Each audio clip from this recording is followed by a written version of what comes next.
L'épreuve, de deux choses l'une. Ou bien elle te purifie, ou bien elle te consume. En vérité, on a tous une nature profonde, qui peut être assimilable à des matériaux. Vous avez des gens qui sont faits d'or et d'autres qui sont faits de bois, de plastique. Et quand, à travers une épreuve, Allah Ta'ala aspire à nous brûler, parce que l'épreuve fait mal, je pense que personne ne pourra dire le contraire, l'épreuve brûle, eh bien, à travers les flammes, on peut soit purifier, comme l'or. L'or, quand on le chauffe justement, eh bien, on arrive à le purifier, à le séparer de tous les éléments étrangers à lui-même. Car l'or est un métal qui ne s'oxyde pas, qui ne rouille pas. Donc forcément, à travers les flammes, l'or peut se purifier. Mais vous avez d'autres matériaux comme le bois, le plastique. Quand on les brûle, eh bien, ils disparaissent. Donc à travers l'épreuve, on peut se réformer, on peut devenir pur. Tout comme on peut faire disparaître ce qui était là uniquement superficiellement. La foi superficielle de ces gens-là qui ne s'appuient que sur des propos ou sur des apparences pour dire qu'ils sont croyants. C'est pourquoi, à travers l'épreuve, en réalité, on peut apprendre ce qu'on ne pourrait pas apprendre par l'entremise de bouquins ou de professeurs ou d'écoles. Il y a donc à travers l'épreuve un moyen de se transformer. Et dans ce sens, l'épreuve n'est pas à blâmer. N'est pas à blâmer. Et on peut, à ce sujet, partager les gens en 4 catégories. Vous avez des gens qui se plaignent quand ils sont éprouvés d'Allah auprès d'autres personnes, auprès des gens. Et c'est la catégorie des mécréants, de ceux qui rendent Allah bouc émissaire de leur malheur. Si Dieu existe, pourquoi si, pourquoi ça? Et ils vont se plaindre de Dieu auprès des créatures. C'est la catégorie des mécréants. Vous avez une catégorie au-dessus, ceux qui se plaignent des gens auprès d'autres gens. C'est la catégorie des médisants et des calomniateurs. Enfin, vous avez la 3e catégorie, ceux qui se plaignent auprès d'Allah Ta'ala. Déjà, il y a une progression, mais ils se plaignent auprès d'Allah Ta'ala des gens. Comme si les gens étaient à l'origine de leur propre malheur. Et en cela, il y a une faute, celle de dépouiller Allah de ses attributs de perfection. Allah est celui qui nuit et qui profite. En toute exclusivité. Il ne partage pas ces qualités-là avec des créatures. Quand on pense qu'une créature nous a fait du mal, indépendamment d'Allah Ta'ala, en réalité, c'est comme si on faisait du shirk à travers notre regard. Et donc, forcément, notre regard va être ensorcelant. Rendre une personne absolument responsable de notre malheur, c'est lui destiner un regard de méchanceté, un regard de haine, un regard ensorcelant. Et quand cette personne-là est un membre de la famille, vous voyez les conséquences dramatiques que ce regard peut avoir. Imaginez une femme qui porte un tel regard sur son conjoint. Imaginez une mère qui porte un tel regard sur son enfant. Imaginez un enfant qui porte un tel regard sur son parent, ou sur un frère, ou une sœur, ou un voisin, ou un employé, quand vous rendez absolument responsable de votre malheur quelqu'un qui, parfois, peut être innocent. Wallah, il y a beaucoup de sorciers qui s'ignorent en réalité. Et la dernière des catégories, c'est la catégorie de ceux qui se plaignent auprès d'Allah Ta'ala, mais pas des gens. Même si les gens leur ont fait du mal, ils se plaignent de eux-mêmes, car ils sont convaincus que la force et le pouvoir d'un ennemi n'est que la conséquence de leur propre manquement. C'est la meilleure des catégories. Ceux qui se plaignent auprès d'Allah Ta'ala, mais pas des gens, même quand ils sont victimes de l'animosité et de l'injustice de la part des gens. Ils se plaignent auprès d'Allah Ta'ala de eux-mêmes, parce qu'ils sont convaincus que la négativité des gens à leur égard n'est qu'un reflet de leur propre manquement vis-à-vis d'Allah Ta'ala. Le croyant, il a le devoir de paralléliser toujours 2 vues, la vue absolue et la vue relative. La vue absolue, c'est qu'il est convaincu qu'Allah Ta'ala est derrière tout et qu'on ne doit pas lui partager ses qualités de perfection. C'est lui qui nuit et c'est lui qui profite. Donc il faut se référer à lui et arrêter d'espérer en la création. Ensuite, quand une créature nous fait du mal, alors de 2 choses l'une.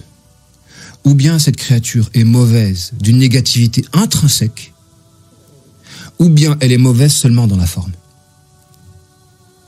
Si vous vous plaignez auprès d'Allah Ta'ala de vos propres manquements qui ont fait la négativité de votre ennemi à votre égard, soit vous allez défaire celui qui est mauvais d'une méchanceté intrinsèque, ou soit vous allez vous réconcilier avec celui dont la méchanceté était superficielle. De deux choses l'une, il n'y a pas de troisième issue.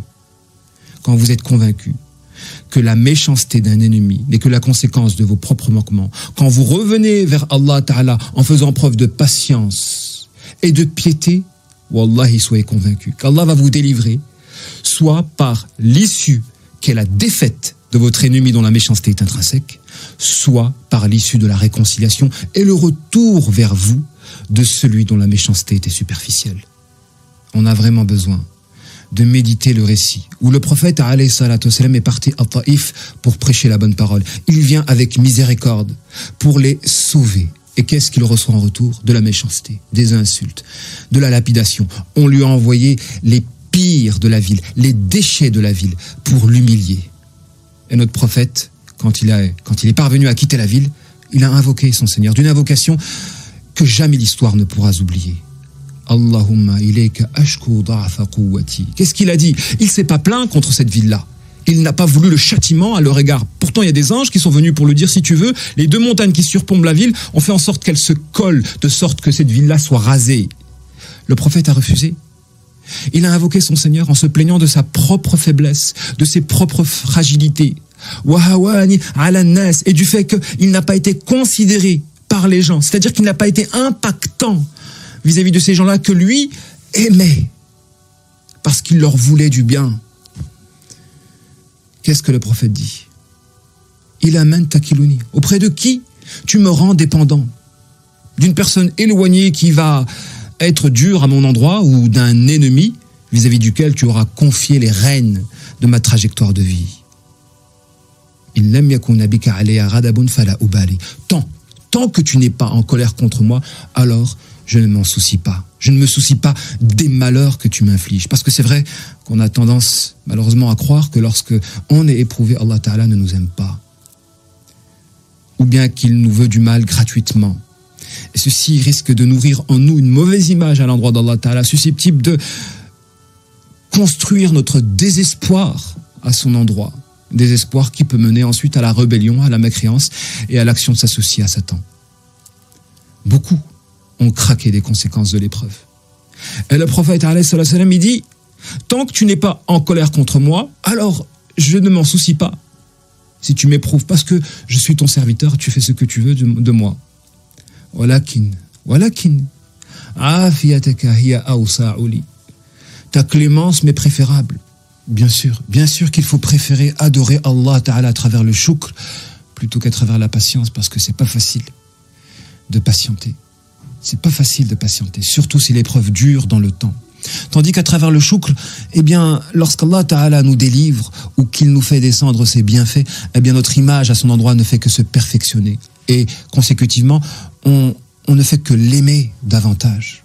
Bien sûr que l'adoration à travers le shukr est magnifique, puisqu'elle développe notre amour pour Allah Ta'ala.